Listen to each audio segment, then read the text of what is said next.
British काल में शिक्षा तीसरी क्लास है ये, आज ये कंप्लीट हो जाएगा।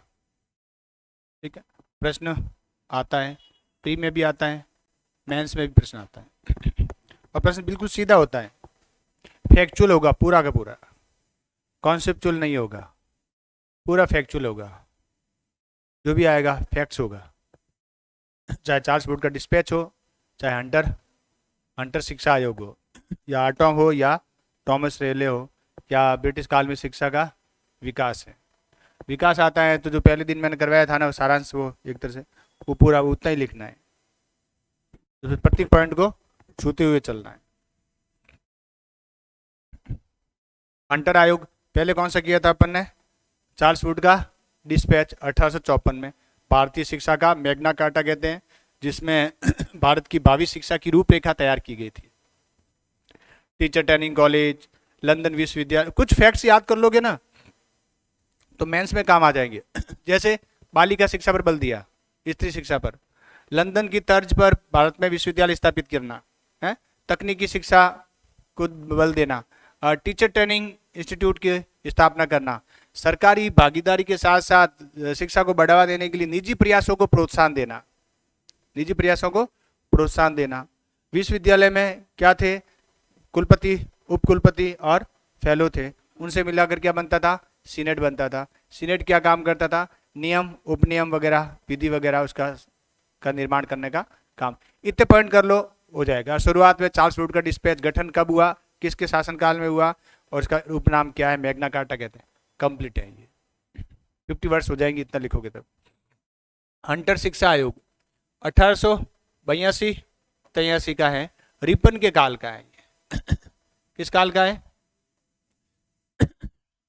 रिपन के काल का है, 1882-83। गवर्नर कौन था? गवर्नर ना होकर के अभी अब क्या बन गया? ये वायसराय है। ये कह सकते हो गवर्नर जनरल भी, वायसराय भी कह सकते हो। दोनों व्यक्ति एक ही है, पद नाम दो हैं, दायित्व के आधार पर पद नाम दो कर दिए गए। जब ब्रिटिश सम्राट के प्रति उत्तरदायी होता था तो वो वायसराय की हैसियत से था, और जब ब्रिटिश कंपनी के प्रति था तो वो गवर्नर जनरल कहलाता था। इसलिए कहीं पर गवर्नर जनरल कहा गया है, कहीं पर इसको वायसराय कहा गया है। यानी शिक्षा की प्रगति की समीक्षा के लिए W हंटर की अध्यक्षता में एक आयोग गठित किया, जिसे 20 सदस्य थे और 8 सदस्य भारतीय थे। हंटर आयोग 20 सदस्य, 12 + 8, 12 ब्रिटिश और 8 भारतीय सदस्य थे।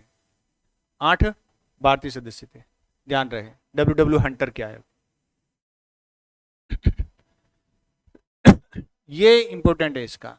अगर हंटर आया आ जाए तो आपको ये लाइन जरूर लिखनी है, कुछ भी मत लिखो है, लेकिन ये लाइन लिख लो। 1882-83 रिपन, और ये किसका? प्राथमिक शिक्षा और माध्यमिक शिक्षा की समीक्षा करना था। प्राथमिक और माध्यमिक शिक्षा की समीक्षा करना, प्राथमिक माध्यमिक शिक्षा की समीक्षा करना इसका उद्देश्य था। किसका? हंटर आयोग का। सुझाव किया दिए उसने। अब सुझाव को वर्तमान के संदर्भ में देखना, आप उसको रटने की कोशिश मत करना। जैसे चार्ल्स वुड के डिस्पैच की जो विशेषताएं हैं, रिपोर्ट है, उसको वर्तमान के ढांचे के संबंध में देखो, तो इसको भी देखो। इसमें क्या लिखा? हाई स्कूल में 2 प्रकार की शिक्षा दी जाए। हाई स्कूल मतलब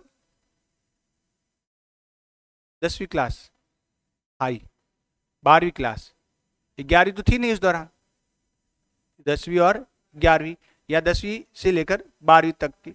तो हाई स्कूल में 2 प्रकार की शिक्षा, यानी प्राथमिक, उच्च प्राथमिक पास किया, उसके बाद 2 प्रकार की शिक्षा दे। अब भी होता है, ऐसा होता है ना। वोकेशनल एजुकेशन नहीं होता क्या? एक वोकेशनल शिक्षा भी चलती है साथ। एग्रीकल्चर हुआ, बीच में बंद कर दी गई थी, फिर वापस स्टार्ट की थी। वोकेशनल एजुकेशन भी होता है, जिसमें 12वीं के बाद कुछ लोग साइंस लेते हैं, कुछ लोग मैथ्स लेते हैं, कुछ लोग आर्ट्स लेते हैं, और एक वोकेशनल भी होता है। हाँ, ITA हुआ, ये एग्रीकल्चर हुआ, ये वोकेशनल में आता है। तो अब 2 प्रकार की शिक्षा देनी है। जो पढ़ने में इंटेलिजेंट है उनको साहित्य पढ़ाया जाए, जो पढ़ने में इंटेलिजेंट नहीं है उनको प्रैक्टिकल एजुकेशन दी जाए। प्रैक्टिकल एजुकेशन मतलब ITA करवाई जाए, हस्तकला, हैंडीक्राफ्ट का, कौशल विकास के लिए कोई एजुकेशन दी जाए। तो हाई स्कूल में 2 प्रकार की शिक्षा दी जाए। जैसे ही वो 9th में 10th में आए, उसको 2 प्रकार की, भाई ये व्यक्ति बड़ा बच्चा इंटेलिजेंट है, होशियार है, ठीक है, तो क्या क्या करें, उसको कहाँ भेजें, साहित्यिक शिक्षा दी जाए, जो विश्वविद्यालय में प्रवेश में सहायक होगी। 10th में या 10th में जो सब्जेक्ट लिया उसको दे दिया कि इसको साहित्य पढ़ाया जाए, साहित्यिक शिक्षा दी जाए। क्यों कि बाद में यूनिवर्सिटी में एडमिशन लेगा, ताकि उसको एडमिशन में सहायता मिल सके। यही लोग आगे यूनिवर्सिटी में जाएंगे, ये लोग यूनिवर्सिटी में नहीं जाएंगे, ये कॉलेज में एडमिशन नहीं लेंगे, ये क्या करेंगे, कुछ काम सीखा और अपने कमाने में लग जाएंगे। क्यों? हाँ, क्योंकि ये पढ़ने में कमजोर थे, पढ़ने में ये कमजोर थे, तो उनको क्या किया, व्यावसायिक शिक्षा या व्यापारिक शिक्षा दी गई। समझ गए? 2 प्रकार की शिक्षा हो गई, कौन सी, साहित्यिक शिक्षा और व्यापारिक व्यावसायिक शिक्षा। अब भी होता है ऐसे, अभी ऐसे होता है ना, डॉक्टर बनूंगा, साइंस ले ले, इंजीनियर बनूंगा, मैथ ले ले, नहीं हम तो कुछ नहीं बनेंगे तो आर्ट्स ले ले। जबकि ज्यादा सफल कौन होते हैं, आर्ट्स वाले। 10 व्यक्ति साइंस वाले हैं, 10 व्यक्ति आर्ट्स वाले हैं, सफलता का जो अनुपात है वो आर्ट्स वाला ज्यादा मिलेगा, साइंस वाला कम मिलेगा। प्राथमिक शिक्षा में सुधार करें। क्यों सुधार करें, क्या काम करना था इसका, प्राथमिक शिक्षा। माध्यमिक शिक्षा की बात कर रहे हैं कि भाई माध्यमिक शिक्षा में जब आप एडमिशन दो हायर एजुकेशन में, तो 2 प्रकार की स्ट्रीम होगी वहां पर, साहित्यिक और व्यावसायिक व्यापारिक। प्राथमिक शिक्षा में सुधार करें, स्थानीय भाषा में दी जाने वाली निजी प्रयत्नों को बढ़ावा दें, यानी निजी प्रयत्नों को बढ़ावा दें, जो स्थानीय भाषा में शिक्षा दी जा रही है, यानी मान लो हिंदी में कोई स्कूल चल रहा है, तो उसमें जो निजी एनजीओ वगैरह हैं, निजी लोग हैं, उनको वो अगर उसमें खर्च करना चाहते हैं, या कोई निजी व्यक्ति स्कूल स्थापित करना चाहते हैं, तो उसको कहो ठीक है स्थापित करो। प्राथमिक शिक्षा पर नियंत्रण स्थानीय संस्थाओं को दिया जाए, यानी जो स्थानीय संस्थाएं, उस दौरान पंचायती राज तो इतना नहीं था, नगर पालिका टाइप, नगर निगम टाइप के थे, अपने किया था ना, मद्रास में नगर निगम स्थापित की थी, म्यूनिसिपल कॉर्पोरेशन स्थापित किया था, हाँ रिपन का काल गए तो है। तो रिपन ने क्या किया, ये रिपन की विचारधारा से प्रेरित है, यानी जो प्राथमिक शिक्षा किसको दिया जाए, स्थानीय संस्थाओं को दिया जाए। और क्या करें, प्राथमिक शिक्षा में सुधार करें। तो इस समिति का गठन प्राथमिक और माध्यमिक के लिए हुआ है, तो प्राथमिक माध्यमिक का सुधार करना पड़ेगा। सरकार को उच्च शिक्षण संस्थाओं के संचालन से स्वयं को हट जाना चाहिए, यानी जो सरकारी विश्वविद्यालय स्थापित हो रहे हैं, सरकारी कॉलेज स्थापित हो रहे हैं, ना हट जाओ आप, ये निजी क्षेत्र में दे दो निजी क्षेत्र में दे दो। कॉलेज में एक ही प्रकार का पाठ्यक्रम निर्धारित किया जाना चाहिए। पाठ्यक्रम कैसा होना चाहिए, सिलेबस कैरिकुलम एक ही जैसा होना चाहिए, अलग अलग नहीं होना चाहिए। एक जैसा मतलब जितने भी कॉलेज हैं उनमें एक जैसा पाठ्यक्रम। राजस्थान यूनिवर्सिटी में अलग है, सुखाड़िया में अलग है, जोधपुर यूनिवर्सिटी में अलग है, महाराजा गंगा सिंह यूनिवर्सिटी में अलग है, ऐसा नहीं, सबका पाठ्यक्रम एक जैसा होना चाहिए। पाठ्यक्रम निर्धारित करें एक जैसा। उच्च शिक्षण संस्था में को निजी क्षेत्र में दे दिया जाए। छात्रों में नैतिक शिक्षा देने के लिए पुस्तकें प्रकाशित की जानी चाहिए, जो सभी सरकारी गैर सरकारी स्कूलों में लागू होगी। पहले किताबें तो अब भी लगती है नैतिक शिक्षा की, बाद में बंद कर दी। खाली नैतिक शिक्षा की किताब लगने से क्या होगा, पढ़ाने वाला नहीं है, उसका पीरियड नहीं है, 6 सब्जेक्ट्स पहले से ही हैं, फिर राजस्थान अध्ययन और लगा दिया, राजस्थान अध्ययन और लगा दिया है, नो बैक डे भी लगा दिया, नो बैक डे, आज नो बैक डे है, राजस्थान अध्ययन लगा दिया, नैतिक शिक्षा है, कंप्यूटर है, 6 + 4 10 सब्जेक्ट हो गए, SUPW है, स्वास्थ्य शिक्षा SUPW वाला है, किताबें हैं, किताब हैं, तो पहले किताब नहीं होती, अब भी होते हैं एग्जाम।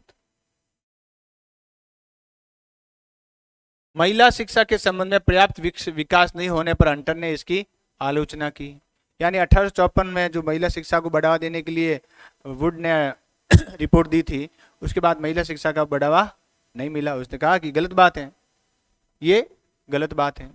तो देखो थोड़ा सा सोचोगे हो जाएगा, याद करने की जरूरत नहीं है। प्राथमिक माध्यमिक शिक्षा, व्यावसायिक शिक्षा, साहित्यिक शिक्षा, उस शिक्षा में निजी क्षेत्र को बढ़ावा, सरकार हटे, पाठ्यक्रम एक जैसा हो, नैतिक शिक्षा को बल दिया जाए। बालिका शिक्षा को बढ़ावा नहीं मिला, इसलिए भी उसने आलोचना की कि ये आपको ने उसको करना चाहिए था। बढ़े आगे। 1882 में पंजाब विश्वविद्यालय, 87 में इलाहाबाद विश्वविद्यालय की स्थापना की गई। ये इसी समय घटना है, 83 के बाद की है। ये अलग से पॉइंट दिया मैंने। बड़ौदा पहला राज्य था जिसमें 1905 में अनिवार्य प्राथमिक शिक्षा को लागू किया और गांधी जी ने बड़ौदा को राम राज्य की संज्ञा दी। राम राज्य की संज्ञा दी, ये प्रश्न कई बार पूछा हुआ है प्री में। राम राज्य की संज्ञा दी। 82 में पंजाब विश्वविद्यालय, 87 में इलाहाबाद विश्वविद्यालय स्थापित किया गया। इलाहाबाद यूनिवर्सिटी है ना, 87 की है, तभी तो नाम है। पुराने विश्वविद्यालय जितने भी उनके नाम हैं, नए वाले केवल डिग्रियां देते हैं, केवल डिग्री बांटने का काम करते हैं। शिमला सम्मेलन करजन के समय का है। शिमला सम्मेलन बहुत सारे हुए हैं, पता है, 3 शिमला सम्मेलन हुए हैं, ध्यान रखना कब कब होंगे। 2 तो वो आगे होंगे, रेवेल योजना कैबिनेट मिशन के दौरान शिमला सम्मेलन। एक आज़ादी के बाद हुआ शिमला सम्मेलन, शिमला समझौता था, ये शिमला प्रस्ताव है। तो शिमला, इसके बाद 2 और आएंगे आज़ादी से पहले। आज़ादी के बाद का शिमला सम्मेलन वो अलग है, भारत पाकिस्तान युद्ध के बाद हुआ था। सितंबर 1901 में करजन ने शिमला में भारत के विश्वविद्यालय के जितने भी अधिकारी थे उनका सम्मेलन बुलाया, जिसका उद्देश्य था विश्वविद्यालय शिक्षा के संबंध में चर्चा करना।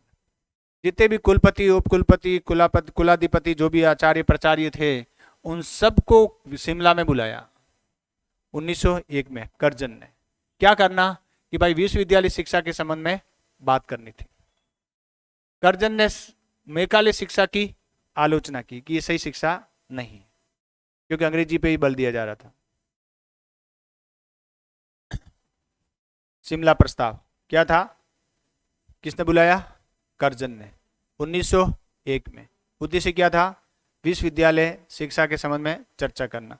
चर्चा किसके साथ करना, विश्वविद्यालय के कहाँ गए अधिकारियों के साथ।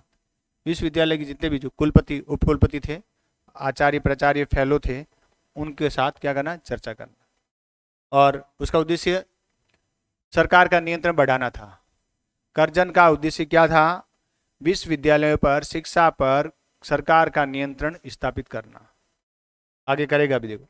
विश्वविद्यालय शिक्षा में सुधार के लिए इसने एक समिति बनाई जिसका नाम है टॉमस रेले समिति। किसने, करजन ने। हेडिंग डाल दो, टॉमस रेले समिति।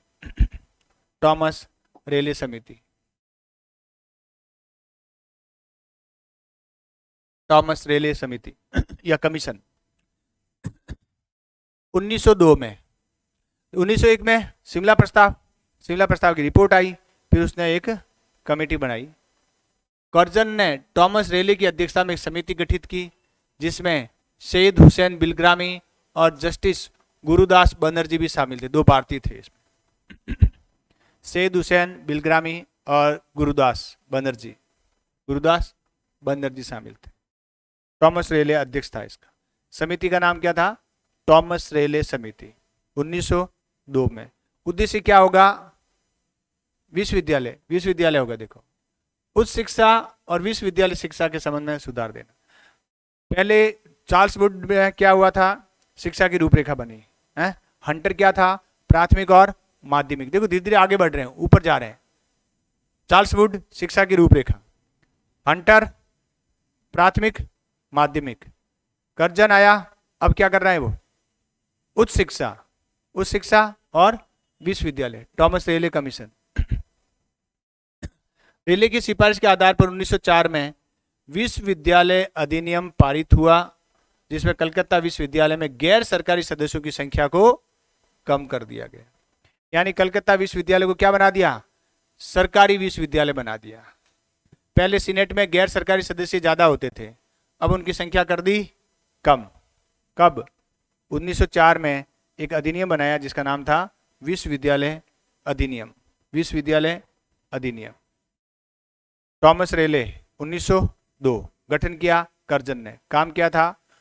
उच्च और विश्वविद्यालय शिक्षा, उच्च शिक्षा और विश्वविद्यालयों के संबंध में, शिक्षा के संबंध में क्या करना?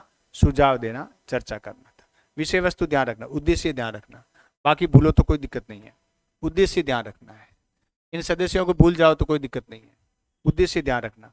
कब, किसने और उद्देश्य। 1904 कर्जन ने, अध्यक्ष थॉमस रेले। रेले आयोग की सिफारिश पर 1904 में क्या बनाया? कर्जन ने कलकत्ता विश्वविद्यालय, मतलब विशेषकर कलकत्ता के लिए था ये, विश्वविद्यालय अधिनियम पारित किया और कहा कि इस अधिनियम में यह प्रावधान किया गया कि विश्वविद्यालय में जो गैर सरकारी सदस्य हैं सीनेट में, उनको कम कर दिया जाए, ताकि सरकार पर, ताकि विश्वविद्यालय पर किसका नियंत्रण हो जाए? सरकार का हो जाए। चले आगे। विश्वविद्यालय पर सरकार का नियंत्रण बढ़ा दिया गया। इसकी आलोचना भी की गई थी, इसकी आलोचना भी की गई थी। सरकार को विश्वविद्यालय पर विशेषाधिकार प्रदान कर दिए गए। गैर सरकारी कॉलेज पर सरकार का पूर्ण नियंत्रण स्थापित कर दिया गया। किससे? 1904 के विश्वविद्यालय अधिनियम के द्वारा। इनको लिखो सारों को। काम का है, काम क्या है ये? विश्वविद्यालय पर सरकार का नियंत्रण, शॉर्ट में, ज्यादा डिटेल नहीं, पूरी कथा लिखने की जरूरत नहीं है, पूरा ये नियंत्रण बढ़ा दिया गया। विश्वविद्यालय पर सरकार का नियंत्रण, कॉमा, विशेषाधिकार प्रदान किया गया, सरकार का नियंत्रण हो गया, कॉमा, विशेषाधिकार।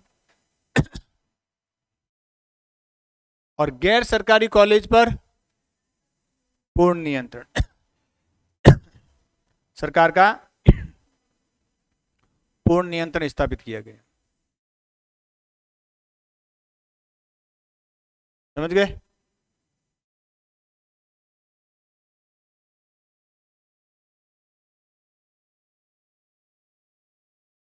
उन्नीस सौ 13 की शिक्षा नीति।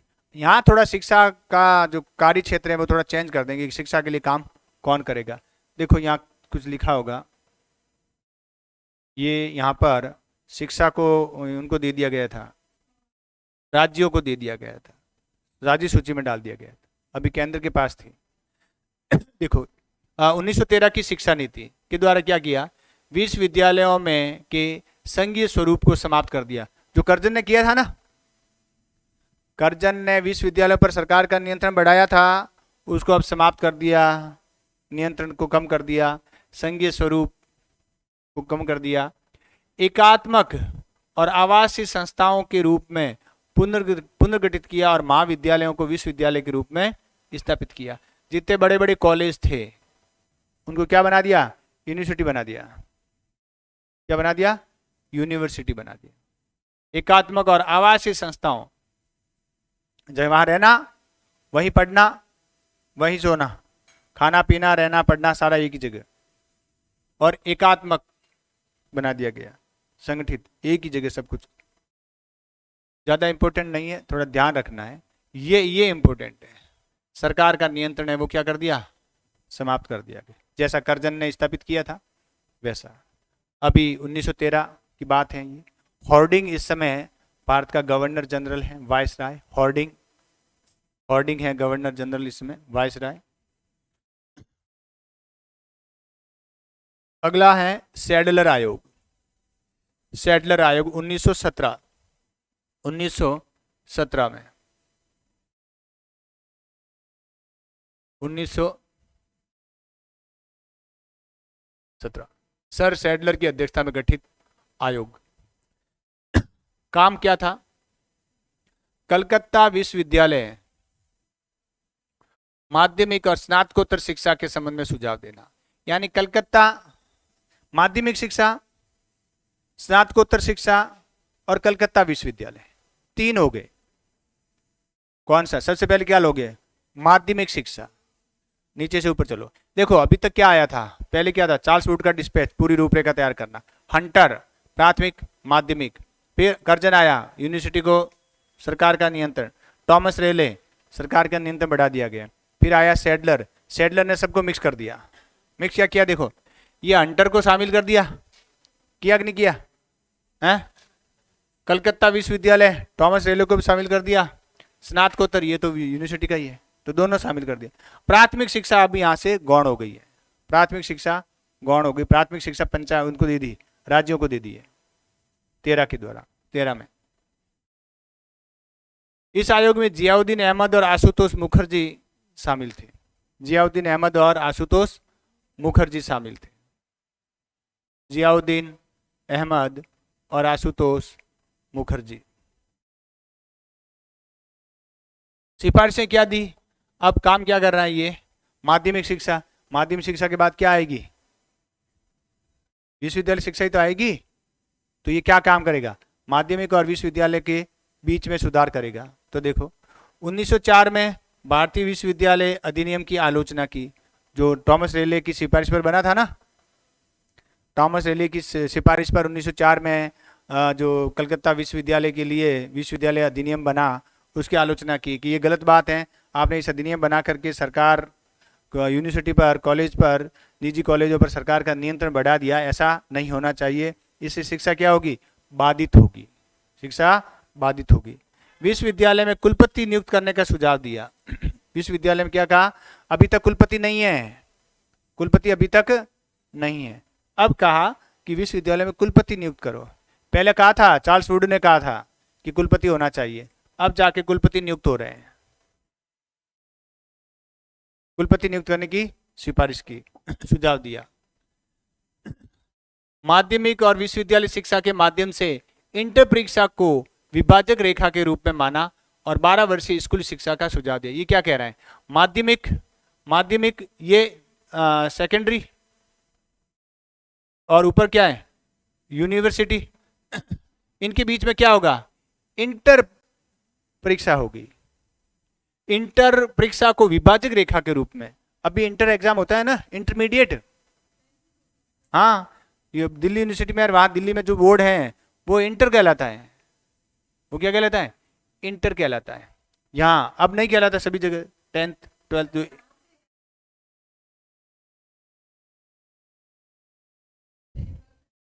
हाँ उनका खुद का एजुकेशन सिस्टम, कॉलेज में एंटर होने का एक स्टेज है, अंतिम स्टेज है, ये स्कूल का अंतिम स्टेज है।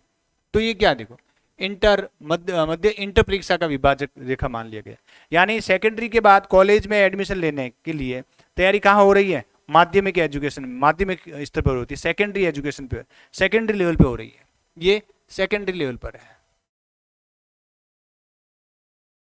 और ये शिक्षा कितने साल की होगी, 12 वर्ष की होगी, 12 वर्षीय स्कूली शिक्षा, पहली क्लास से लेकर 12 वर्ष तक।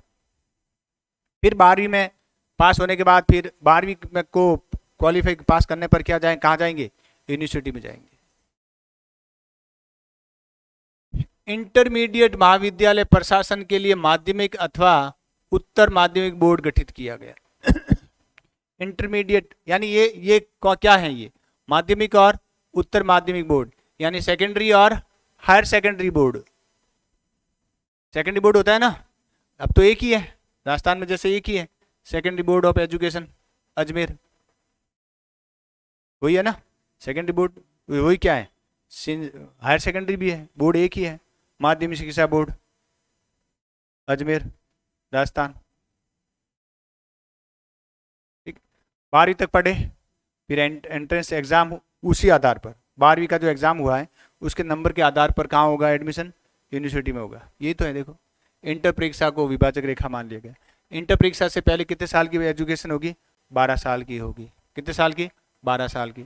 फिर आप इंटरमीडिएट महाविद्यालयों के, यानी जो इंटरमीडिएट महाविद्यालय उनके लिए क्या करना है, बोर्ड गठित करना है। बोर्ड कौन से होंगे, 2 प्रकार के बोर्ड होंगे, एक माध्यमिक का और एक उत्तर माध्यमिक का, या तो माध्यमिक का कर लो या उत्तर माध्यमिक का बोर्ड गठित कर लो, सेकेंडरी सीनियर सेकेंडरी बोर्ड। फिर क्या करना है, कॉलेज में एडमिशन लिया, ये कौन कह रहा है, सैडलर कह रहा है, कौन कह रहा है, सैडलर कह रहा है। सैडलर क्या कह रहा है कि भाई आपने 12 वर्ष तक पढ़ाई कर ली, कि हाँ कर ली, अब यूनिवर्सिटी में आ जाओ। अब उसको कहाँ भेजना है, यूनिवर्सिटी में भेजना है, विश्वविद्यालय में, कॉलेज में भेजना है। तो वहाँ कितने साल पढ़ोगे, कि 3 साल पढ़ना है, कितने साल पढ़ना है, 3 साल। और वहाँ कोर्स कितने, कि 2 प्रकार के कोर्स होंगे, कितने, पास कोर्स और ऑनर्स कोर्स। पास कोर्स में पास होना है, ऑनर्स कोर्स में किसी एक विषय या 2 विषय का अध्ययन होगा 3 साल तक, और उसमें सीधा फर्स्ट डिवीजन बनेगा, या तो फेल होगा या सीधा फर्स्ट डिवीजन बनेगा। ऑनर्स कोर्स होता है और एक पास कोर्स होता है। हम सब ने अभी अधिकांश क्या कर रखा है, अधिकांश क्या 99.9999% लोगों ने पास कोर्स कर रखा है। तो 99.99 कह रहा हूँ, बाकी तो ये ऑनर्स है। ऑनर्स राजस्थान में डब्बा गोड़ है। अभी राजस्थान ये भी गंगा सिंह यूनिवर्सिटी ने 5-1 साल पहले ऑनर्स डिग्री देना शुरू किया है, एडमिशन ले रही है ऑनर्स में भी। ऑनर्स पाठ्यक्रम में एक सब्जेक्ट भी हो सकता है, 2 भी हो सकता है। अलग अलग यूनिवर्सिटी का, अलग अलग राज्यों का अलग अलग ढांचा है। महिला शिक्षा पर बल दिया, या तो दिया था चार्ल्स वुड ने या फिर अब दे रहे हैं। अध्यापक प्रशिक्षण पर बल दिया, कुछ नहीं हुआ। चार्ल्स वुड ने कहा था टीचर ट्रेनिंग टीटी कॉलेज स्थापित करो, अब या ये कह रहा है सैडलर के भाई टीचर ट्रेनिंग कॉलेज होने चाहिए। हाँ हाँ, दोनों पे बल ही चल रहा है, दोनों में। हाँ, अभी तो यानी आज़ादी से पहले से बल दिया जा रहा है, बल दिया जा रहा है। जैसे गरीबी हटाने पर बल दिया जा रहा है, गरीब हट गए, गरीबी नहीं हटी। यानी छोड़ो, नेक्स्ट देखो। सरकार के द्वारा नए प्रकार की शिक्षण संस्थाएं स्थापित की जाए, जो इंटरमीडिएट कॉलेज, सरकार द्वारा नए प्रकार की शिक्षण संस्थाएं स्थापित की जाए जो क्या कहलाएगी, इंटरमीडिएट महाविद्यालय कहलाएंगे। ये सिफारिशें हैं, ऐसा हुआ नहीं था, ऐसा हुआ नहीं था, लेकिन ये सिफारिशें की गई। अपन को सिफारिशें ध्यान रखना, होना नहीं होना तो आज तक नहीं हुआ है, तो नहीं हुआ है तो हम याद नहीं करेंगे क्या। गरीबी नहीं हटी, लेकिन हम गरीबी योजनाएं तो पढ़ते ही है ना, नहीं पढ़ते क्या। 1922 तक 8 विश्वविद्यालय स्थापित हुए हैं। 1922 तक 8। इस अवधि में कौन कौन से देखो, मैसूर, बनारस, पटना, ढाका, अलीगढ़, लखनऊ में उस्मानिया और दिल्ली विश्वविद्यालय, ये मुख्य विश्वविद्यालय थे। दिल्ली यूनिवर्सिटी 1922 में है, 1922 में। उस्मानिया 1921 में। यानी इंटरमीडिएट महाविद्यालय स्थापित करें, विश्वविद्यालय स्थापित करें, और ये देखो विश्वविद्यालय स्थापित हुए भी हैं। ये तो पहले से हो रहे हैं, 1857 से हो रहे हैं। 1921 में जब प्रांतों में सरकारें स्थापित हुई, 1921 में प्रांतीय सरकारें स्थापित हुई थी, चुनाव हुए थे, चुनाव हुए थे। ये प्रश्न आया भी है, आरएस ये नहीं, आरएसपी का प्रश्न है, ये प्रश्न आया हुआ है कि 1919 के अधिनियम के द्वारा, 1919 के अधिनियम के द्वारा प्रांतीय चुनाव कब हुए थे, ये प्रश्न आया हुआ है। और वो भी आया 1935 के अधिनियम के द्वारा प्रांतीय चुनाव कब हुए थे, ये भी प्रश्न आया हुआ है। अधिकांश 1919 के अधिनियम के द्वारा चुनाव करवाने वाले जो गुरुजी हैं वो 1923 में चुनाव करवा रहे हैं, कोई 1926 में चुनाव करवा रहे हैं, नहीं, 1921 में चुनाव हो चुके हैं प्रांतों के। 1935 के अधिनियम के द्वारा चुनाव कब हुए, अधिनियम करेंगे ये अपन शुरुआत से लेकर।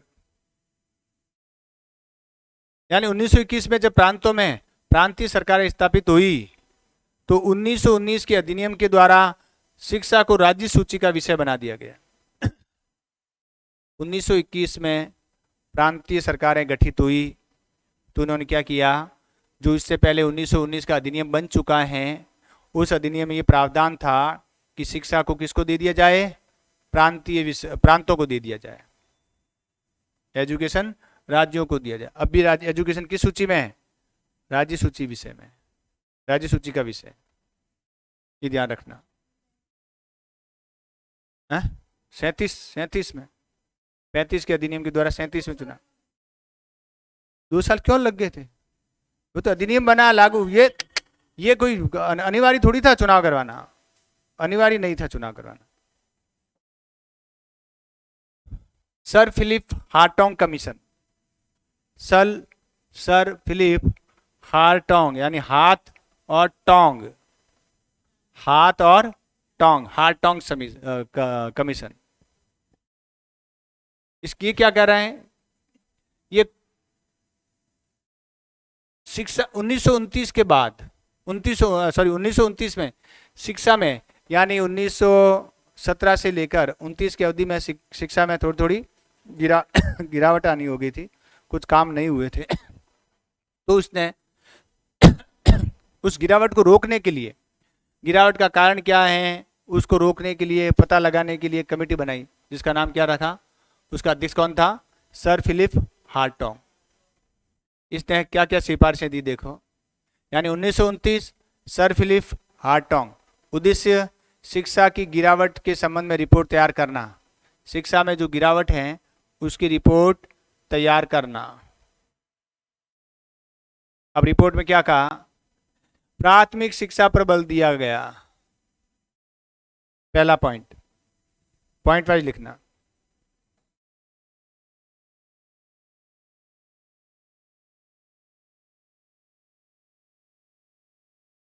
प्राथमिक शिक्षा को बल दिया गया।